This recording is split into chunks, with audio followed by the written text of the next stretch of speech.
Cinema ఉందబోయా Raviteja అన్న ఎర్రగా తీసాడు అంతే. ఇంకా ఇద్దరు అమ్మాయిలతో బాబా ఏంది పోయేది పెళ్ళైన అవుతావు. తర్వాత పెళ్ళైనా సరే పక్క దేశం పోయి మనమంతా ప్రేమిస్తుంటాం అందరినీ, సహజం అనమాట. అంటే రియాలిటీని సినిమా తీసేశారు అంతే. అంటే పెళ్ళైనా కూడా పక్క వాళ్ళని ప్రేమిస్తుంటారు అందరూ. కాబట్టి ఏంటంటే పక్క వాళ్ళని ప్రేమిస్తుంటారు, మళ్ళీ ఇంటికి వస్తారు, ఇంటికి వచ్చి మళ్ళీ పెళ్ళంతా కలిసిపోతారు. కలిసిపోయి మళ్ళీ ఆ సమస్య వచ్చి ఎలా క్లియర్ చేసుకునేది అనేది ఈ సినిమా. కాబట్టి సినిమా చూస్తున్న సేపు రవితేజ అనే అసలు ఎక్కడ ఒక పక్క మాసు, ఒక పక్క క్లాసిక్ కానీ పాటలు ఉన్నాయి, డ్యాన్సులు ఉన్నాయి. ఓర నాయన ఇద్దరు ఉన్నారు, యాంపేరు డింపుల్ హైది, యాంపేరు గుర్తురావట్లేదు ఎవరు ఉందని, హర్షిక డింపుల్. కాబట్టి హర్షిక ఒక పక్క, డింపుల్ ఒక పక్క. హర్షిక అయితే ఉండబోయే హీరోయిన్ బాబా ఏమందరో నాయన చూడగానే ఫ్లాట్ అయిపోయిన అంతే. నేను కూడా ఏం చేస్తానంటే ఈ సినిమా చూసి పెళ్లి చేసుకుంటా. పెళ్లి చేసుకుని నేను కూడా పక్క దేశం, పక్క రాష్ట్రం ఎక్కడికో పోయి ఎవరిని అమ్మాయిని పొరపాటున ప్రేమించినా ఆ అమ్మాయితో ఎఫ్ఐఆర్ అయినా కూడా ఇంటికి వచ్చి మళ్ళీ ఎలా సమస్య క్లియర్ చేసుకోవాలో ఈ సినిమా చూసి నేర్చుకున్నా. ఇప్పుడు ఈ సినిమా చూసి నాకు ఇంకా పెళ్లి కాల. ఇంకొకటి ముఖ్యంగా మీ అందరూ చెప్పాలి, రవితేజ గారి ఫ్యాన్స్ అందరూ చెప్పాల్సిన ఒకటే, లాస్ట్లో రవితేజ గారు చెప్పింది ఒకటే, అభిమానులు కలిసి ఉండన్నాడు. థియేటర్లో కూడా అదే అయింది. ఇప్పుడు అక్కడ థియేటర్లో చూస్తున్న సేపు నేనైతే షాక్ అయిపోయినా. రవితేజ గారి ఫ్యాన్స్ అందరూ కలిసిపోయారు, బంధువులు అయిపోయారు. పైగా ఒకరింట్లో ఒకరిని పిల్లనిచ్చి పెళ్ళిళ్ళు కూడా చేసుకున్నారు అంతే. నేను ఇంకా మొదట్లో ఏమనుకున్నాను అంటే ఆ సినిమా మధ్యలో కాస్త బోరుకుంది.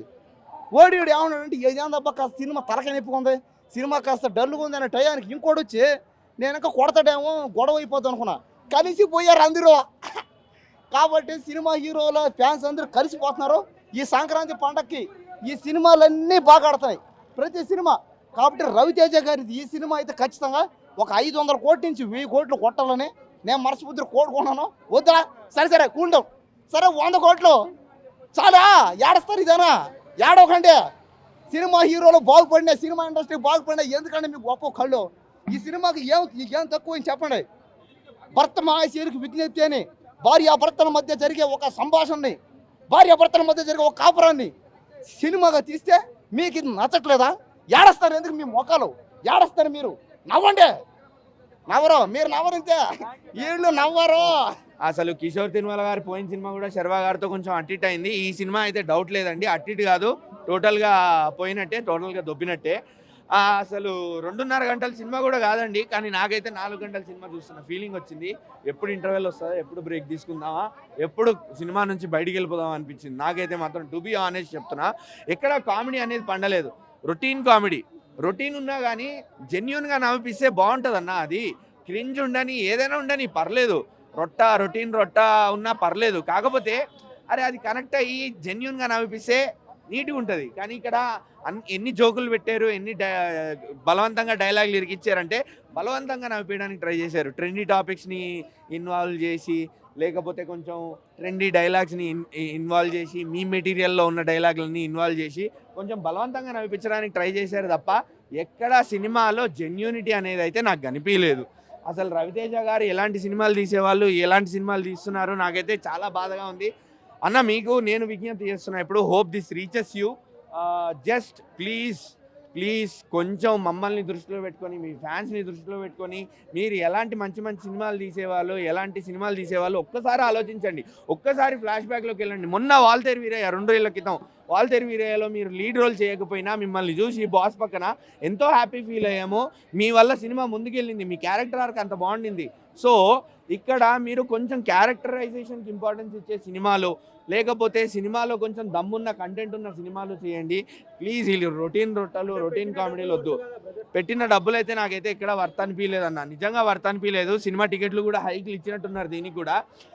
నాకైతే మాత్రం వర్త్ అనిపించలేదు అన్న. 2.5 గంటలు నిజంగా. నిన్న సినిమా నుంచి బాస్ సినిమా చూసి, అనిల్ రావిపూడి గారి సినిమా చూసి ఎంత ఎక్సైట్మెంట్తో బయటకు వచ్చానో, ఎంత సాటిస్ఫాక్షన్తో బయటకు వచ్చానో, ఈరోజు లిటరల్లీ తలకాయ పట్టుకొని బయటకు వచ్చాను అన్న. అనవసరంగా అప్పటికి అనుకుంటూనే ఉన్నా సరే అని చెప్పి ఇంకా వచ్చేసా. పోనీలే రవితేజ అన్న చూద్దాము, కిషోర్ తిరుమల గారి మీద కూడా కొంచెం నమ్మకం ఉండే. ఏం తీసినామన్న సినిమా మాత్రం ఇచ్చి పడేసినావు రవణ. నిజంగా షెట్టుతులు ఇట్లా కాల రెగ్రెస్లు ఫ్యాన్స్ మాత్రం అంతా బాగుంది, సూపర్ అన్న. ఎందుకంటే ఈ సినిమా కనెక్ట్ అయ్యే సినిమా మంచి డిఫరెంట్ మూవీ అని చెప్పొచ్చు అని ఒకటే చెప్తున్నా. ఒక ముగ్గురు హీరోయిన్లతోటి, అంటే ఇప్పుడున్న జనరేషన్లో ఫ్రెండ్ సర్కిల్ ఉన్నా కూడా కొంతమంది ఇట్లా డౌట్ పడేటోళ్ళు ఉంటారు అన్నమాట. అట్లా కాకుండా నిజం ఫ్రెండ్స్ అంటే ఏందో అనేది చూపించిండు, ఒక మెసేజ్ ఇచ్చిండు. రవితేజ నా కెరియర్లో ఇది ఒక బిగ్గెస్ట్ మూవీ అని చెప్పొచ్చు. ఇది ఒక బ్లాక్ బస్టర్. ఎందుకంటే చాలా మంది అనుకుంటారు సినిమా యావరేజ్ అనుకుంటారు, కానీ యావరేజ్గా సినిమా ఒక డిఫరెంట్ యాంగిల్ వెళ్ళిపోతుంది. అంటే కథ తగ్గట్టు స్టోరీ కూడా చాలా కొత్తగా తీసుకోపోయింది డైరెక్టర్ గారు. బ్యాక్గ్రౌండ్ మ్యూజిక్ కానీ, స్క్రీన్ ప్లే కానీ, డైరెక్షన్ కానీ చాలా బాగుంది. అండ్ ఇప్పుడున్న జనరేషన్కి ఎలా కావాలో అలా తీసి చూపించింది. అంటే ఇప్పుడు ప్రతి ఒక్క సినిమాలో ఎట్లుంటాయంటే ఒక వెంకీ తీసుకో, ఒక విక్రమార్క సీన్, దుబాయ్ సీన్ తీసుకో, డాన్ సీన్ తీసుకో, ఎట్లుంటాయంటే ఇవి ఒక డిఫరెంట్ మూవీ. ఇది ఒక కనెక్ట్ అయ్యే మూవీ. ఫ్యామిలీకి ఒక మ్యారేజ్ తర్వాత ఎలా ఉండాలి అన్నట్టు ఒక కనెక్ట్ అయ్యే సినిమా కాబట్టి ఇది ఒక డిఫరెంట్ యాంగిల్లో ఉంటుంది. ఇప్పుడు అంటే ఇది ఒక సినిమా డిఫరెంట్ అంతే. ఇక సునీల్ గారు కూడా చాలా కొత్తగా చేసిండు, చాలా బాగా చేసిండు. సునీల్ అన్న చాలా రోజుల తర్వాత మనం స్క్రీన్ మీద చూసినాం, చాలా బాగా చేసిండు. వెన్నెల కిషోర్ అన్న, సునీల్ అన్న గారు ఇది చాలా డిఫరెంట్గా చేసిండు. నేను ఒకటే చెప్తున్నా, సంక్రాంతి ప్లస్లా చిరంజీవి తర్వాత అంటే నెక్స్ట్ రవితేజ గారు. అది మాత్రం అందరికీ సంక్రాంతి శుభాకాంక్షలు. భర్త మహాశయులకు విజ్ఞప్తి, హ్యాపీ సంక్రాంతి టు ఆల్. నా విజ్ఞప్తి అదే, నాకంటే ఎందుకంటే ఏం లేదు. ఎందుకంటే సంక్రాంతి అంటే మనకు సినిమాలు, ఆంధ్రాలో ఉంటే కోడి పందాలు, ఎడ్ల పందాలు, ఆ కథ వేరు ఉంటుంది. మనకి ఇక్కడ సినిమాల పందెం జరుగుతుంది అనమాట. సో సినిమాలను ఎంజాయ్ చేయడమే మెయిన్గా మనకు ఇక్కడ ఉన్న మెయిన్ కాన్సెప్ట్. పందాల్లో ఏ పందెం గెలుస్తుంది, ఏ కోడి గెలుస్తుంది అని పక్కన పెడితే సినిమాకి వచ్చి మనం ఎంటర్టైన్ అయ్యామా, 2.5 గంటలు నవ్వుకున్నామా, పాటల్ని వైబ్ అయ్యామా, క్యారెక్టరైజేషన్స్ ఎంజాయ్ చేసామా, మన హీరోస్ మనకి వింటేజ్ లుక్లో కనిపించారా లేదా, ఇది ఈరోజు సినిమా పరిస్థితి. సో కొత్త కథలు లేవు, కొత్త కథల కోసం వెతక్కండి, దొరకవు. కొత్త కథల్ని పక్కన పెట్టి కొన్న కథల్ని కొత్తగా చూపించారా, మనం ఎంజాయ్ చేసి నవ్వుకున్నాం అనేది సినిమా కింద చూడండి. సో అలా చూసుకుంటే ఖచ్చితంగా మీరు సినిమా వైబ్ అవుతారు, ఎంజాయ్ చేస్తారు. సో అలా నాకు నచ్చిన సినిమా భర్త మహాశయులకు విజ్ఞప్తి. సో రవితేజ గారు వింటేజ్ లుక్ చాలా బాగా అనిపించింది. ఆయన నుంచి ఆ కామెడీ, ఎంటర్టైన్మెంట్ ఎక్స్పెక్ట్ చేస్తాం కదా, అది నాకు బాగా వచ్చేసింది, ఎంజాయ్ చేశాను. అండ్ వెన్నెల కిషోర్ గారు, సునీల్ గారు, వాళ్ళిద్దరి మధ్యన, ఎందుకంటే సునీల్ గారి నుంచి కామెడీ మిస్ అవుతున్నా ఉన్నాం. సో ఆ కామెడీ నాకు వచ్చేసింది.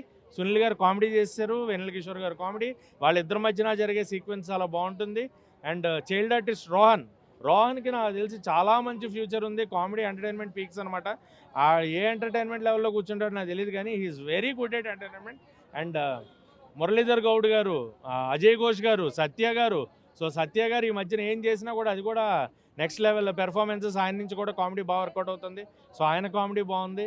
అండ్ ఇద్దరు హీరోయిన్స్ కూడా అందాలు పీక్స్, అలాగే characterisations peaks, action peaks.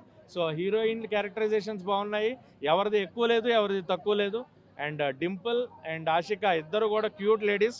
So overall cinema was good అన్న. నాకు రవితేజ గారు కమ్బ్యాక్ ఫిలిం, నాకైతే నేను ఎంజాయ్ చేశా. రవితేజ గారిని ఎంటర్టైన్ అయ్యా, ఆయన ఎంటర్టైన్మెంట్ని ఫుల్గా నవ్వుకున్నాను నేను. సో నాకైతే సినిమా నచ్చింది. సంక్రాంతికి వచ్చిన సినిమాలు 3 నాకు నచ్చాయి, మిగతా వాళ్ళ ఒపీనియన్ నాకు తెలీదు. But cinema is like entertainment.